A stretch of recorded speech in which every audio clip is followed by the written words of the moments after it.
Hey, what's up everybody?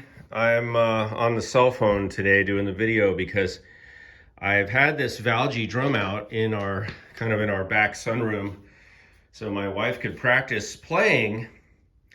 And I just was sitting here yesterday and I noticed that even though this drum is in amazing shape for being, I don't know, 50 years old, close to 50, I got it in 83 or 84.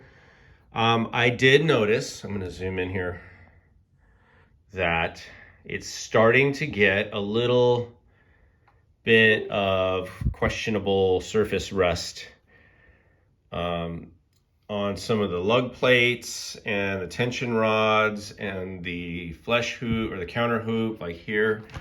See that? So I'm going to go ahead and make a video about cleaning up hardware on your conga drum. So look for that,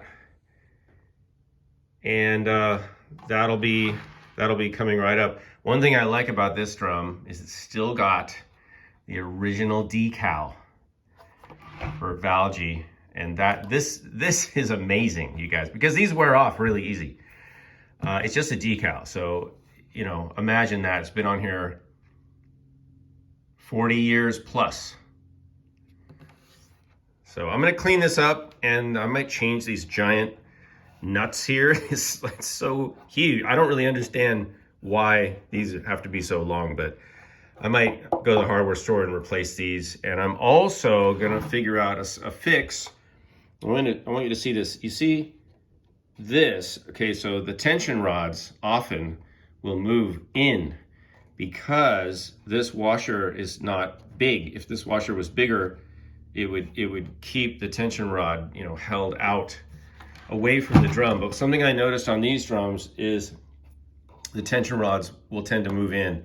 So I think I might also source out some bigger washers that provide, you know, a way for this to be held out, or something that you could insert down in there. But I think just getting a bigger washer would do the trick. All right, so that's coming up on the channel. Stay tuned. Thanks for watching World Drum Club.